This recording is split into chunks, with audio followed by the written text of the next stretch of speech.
Hey everyone, grab your popcorn because we're about to dive deep into the most explosive Hollywood scandal to hit the headlines in ages. Blake Lively, Justin Baldoni, Ryan Reynolds, and even the New York Times are tangled in a legal showdown. That's got Tinseltown buzzing. This isn't just a celebrity feud, it's a $400 million lawsuit packed with accusations of defamation, extortion, and smear campaigns that could change Hollywood forever. Trust me, this story is wilder than any movie plot, with twists that'll leave your jaw on the floor. Stick with me until the very end because I'm unpacking every juicy detail, and you don't want to miss the bombshells I've got in store. Let's get started. Imagine this. Blake Lively, the golden girl of Hollywood, steps forward with a lawsuit that shakes the industry. She's accusing her It Ends With Us co-star and director Justin Baldoni of serious misconduct, harassment, and body shaming on the set of their upcoming film. The allegations drop via a scathing New York Times article, and just like that, the internet explodes. Social media platforms like X light up with fans rallying behind Lively, praising her for speaking out against what seems like another case of Hollywood's toxic culture. The Times paints her as a brave victim, and for a moment, it looks like Lively's got the world on her side. But hold up, because this story is about to take a turn you never saw coming. Justin Baldoni, the guy everyone thought was down for the count, doesn't just roll over. Instead, he hits back with a staggering $400 million countersuit that sends shockwaves through Hollywood. And he's not just targeting Lively.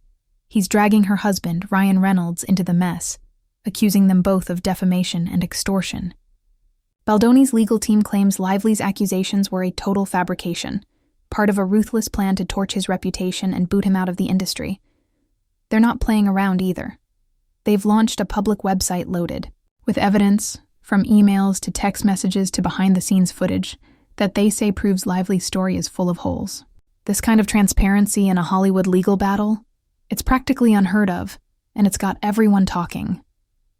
Let's rewind to where this all began, the set of It Ends With Us, a film adaptation of Colleen Hoover's best-selling novel. Lively, a major star and producer, was set to shine in this romantic drama, while Baldoni, who's both directing and acting, was steering the ship. But behind the scenes, things were anything but romantic. Sources say Lively and Baldoni butted heads from the start, clashing over creative decisions like script changes, scene direction, and the film's overall tone. What started as typical Hollywood disagreements, two big personalities with different visions, snowballed into something much uglier. According to Baldoni's team, this wasn't about harassment. It was a power struggle that got personal fast. Lively, used to being a leading voice on her projects, reportedly felt sidelined by Baldoni's control over the film. Insiders claim she was frustrated when her ideas were shot down, and tensions boiled over. Baldoni's camp argues that Lively, backed by her A-list status and powerful connections, decided to take things to the next level, turning a professional dispute into a public scandal. And that's where the New York Times comes in. Their article, which dropped like a bomb, detailed Lively's claims of harassment and body shaming, framing Baldoni as a toxic director who crossed every line. Shared across platforms like X, the story went viral, and Lively's legal team, led by powerhouse attorney Meryl Conant-Gavinsky, seemed to have the upper hand. At first, it looked like Lively had played her cards perfectly. The Times article tapped into the Me Too movement's momentum, positioning her as a courageous figure standing up to misconduct. Fans flooded social media with support, and Baldoni's reputation took a nosedive. But here's the thing about Hollywood scandals. Things are rarely what they seem. Baldoni's countersuit flipped the narrative, claiming Lively's allegations were a calculated smear campaign. His team says she used the Times and the Me Too movement as tools to settle a score, alleging that her accusations were not only false, but part of a plan to seize control of the film and ruin Baldoni's career. And they've got receipts to back it up. Baldoni's legal team isn't just fighting in court. They're waging a public relations war.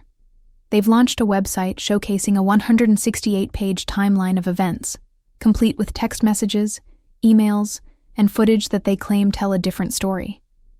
These documents allegedly show a professional, even friendly, working relationship between Lively and Baldoni, contradicting her claims of harassment.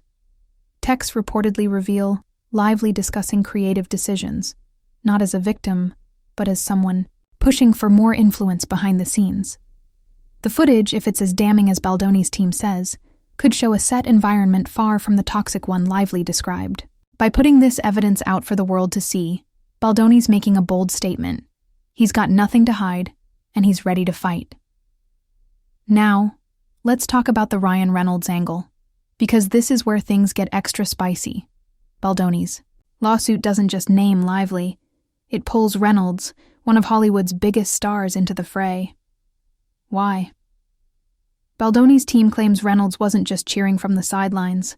They allege he played an active role in the smear campaign, possibly bankrolling it, steering media narratives, or using his industry clout to turn Hollywood against Baldoni.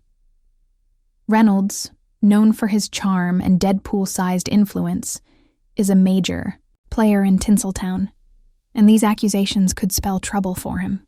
If Baldoni's team can prove Reynolds was involved, it's not just Lively's reputation on the line, it's the power couple's entire brand. What's curious is Lively and Reynolds' response, or lack thereof. This is a couple known for their quick-witted PR moves, yet they've stayed completely silent since Baldoni's countersuit dropped. No statements, no denials, no carefully crafted Instagram posts. That silence is raising eyebrows. Are they working behind the scenes to contain the fallout? Do they think Baldoni's claims are too outlandish to address? Or are they caught off guard, scrambling to figure out their next move? In Hollywood, silence can speak louder than words, and right now, it's adding fuel to the speculation fire. Then there's the bombshell that shook Lively's case to its core. Her lawyer, Meryl Conant-Gavinsky, reportedly quitting. This is a massive red flag. Top-tier attorneys like Gavinsky don't just walk away from high-profile cases without a serious reason, and her exit has sent shockwaves through the industry. Rumors are flying on platforms like X, with some saying Gavinsky bailed because Lively's case was crumbling under Baldoni's evidence. Others suggest Lively's team might have misled Gavinsky about the strength of their claims, leaving her blindsided when Baldoni's countersuit hit.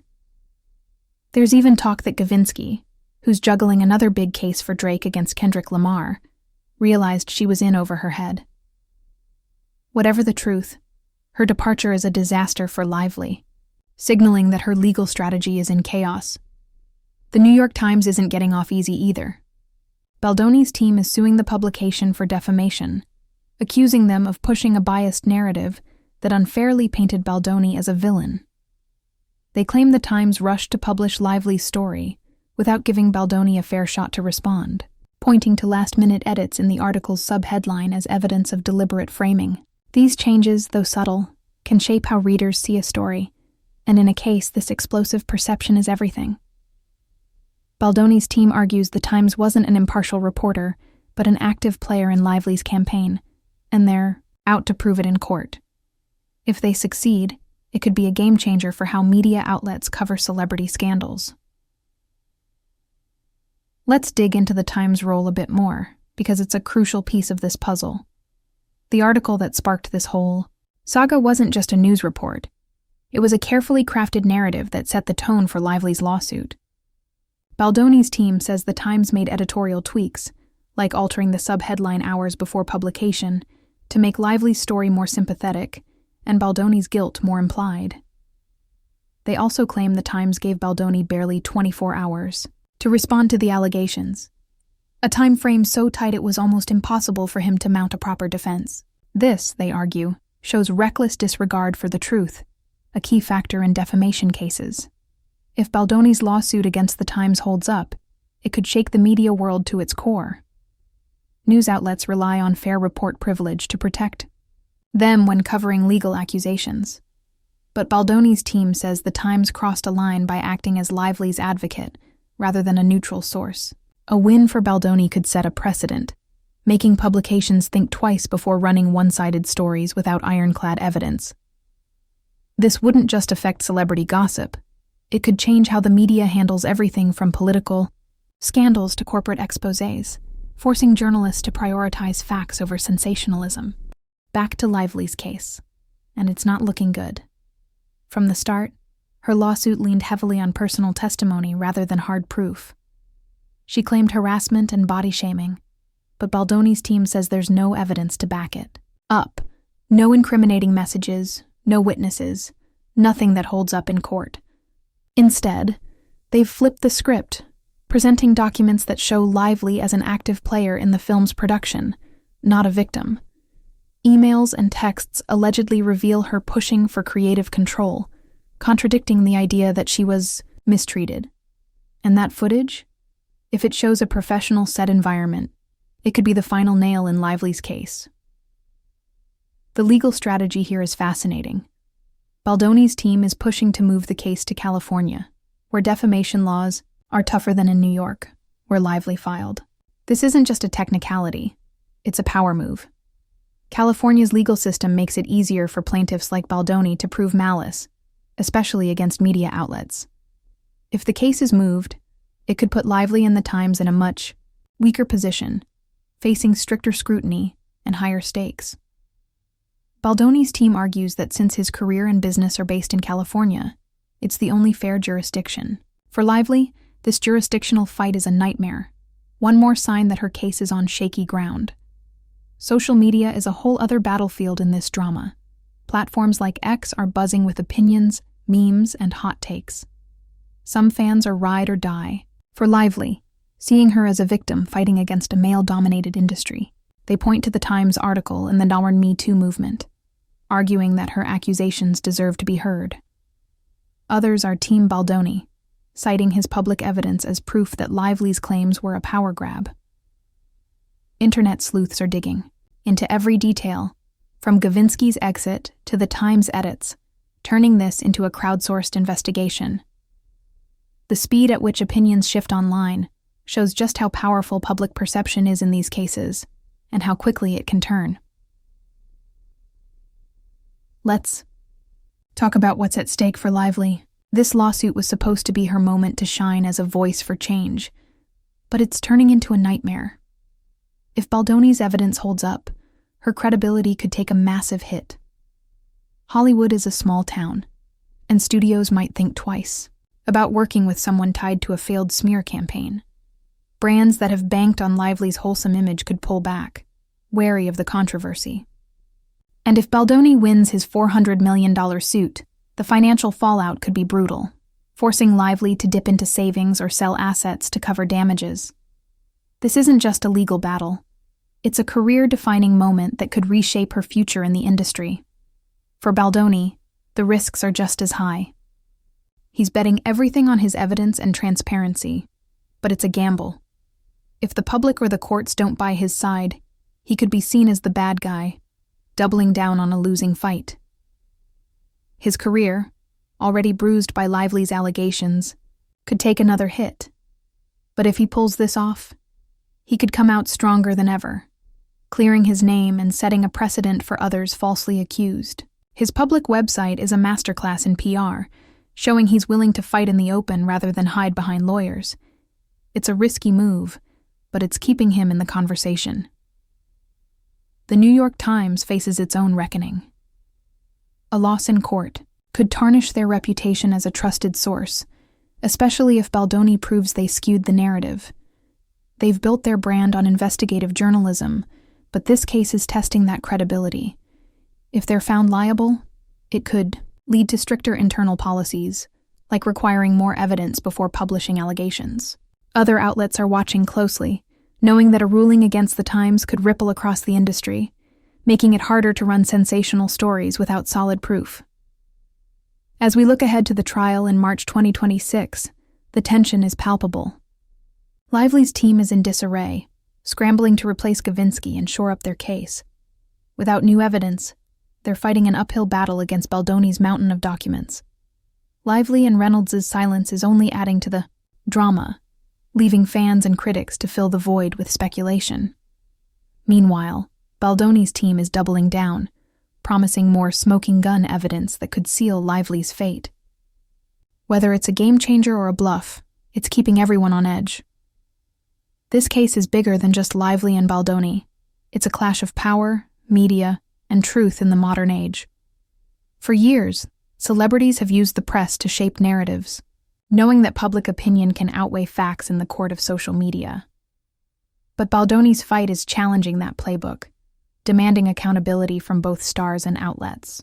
If he wins, it could mark the end of an era where accusations alone could destroy reputations, ushering in a new age of transparency and evidence-based claims. Let's not forget the human side of this drama. Behind the headlines and lawsuits are real people: Lively, Baldoni, Reynolds, and countless others caught in the crossfire. Careers are at stake, reputations are on the line, and the emotional toll must be immense. For Lively, this was a chance to stand up for what she believed was right, but it's spiraling into a nightmare. For Baldoni, it's a fight to reclaim his name and prove his innocence. And for the industry, it's a wake-up call that the old ways of handling disputes might not work anymore. The role of platforms like X can't be overstated. They've turned this case into a global conversation, with fans and skeptics alike weighing in. Hashtags, threads, and viral posts are shaping how people see the story, often faster than the courts can keep up. It's a reminder of how much power social media has in modern scandals, amplifying voices but also spreading misinformation. The truth is still out there, but it's buried under layers of opinions, biases, and agendas. What's next? Lively's team needs a miracle to turn this around. A new lawyer might help, but without stronger evidence, they're running out of options. Baldoni's camp is staying aggressive, banking on their public evidence to sway both the courts and the public. The New York Times is bracing for a fight, knowing that a loss could redefine their approach to journalism. And Reynolds? His role remains a wild card. Will he break his silence or stay out of the spotlight? Every move in this case is being watched, dissected, and debated, making it one of the most gripping Hollywood stories in years. This saga is a masterclass in how quickly things can spiral in the age of instant news and viral outrage. What started as a lawsuit about workplace misconduct has become a battle over truth, power, and accountability. It's exposing the inner workings of Hollywood, from the way stars wield influence to the media's role in shaping narratives. And it's raising big questions. Can celebrities still rely on public sympathy to win disputes? Will media outlets face tougher scrutiny for their reporting? And what happens when the court of public opinion clashes with the court of law? If you've stuck with me through this epic deep dive, you're a rock star. This story is a roller coaster, and I'm so glad you came along for the ride. What's your take on this drama? Are you Team Lively, Team Baldoni, or just here for the popcorn-worthy chaos? Drop your thoughts in the comments. I'm dying to hear what you think. Don't forget to like this video, subscribe, and hit that notification bell so you're the first to know when I drop updates on this case or other juicy stories. Share this with your friends, because trust me, they need to hear about this one. Until next time, keep questioning, keep watching, and I'll see you in the next video.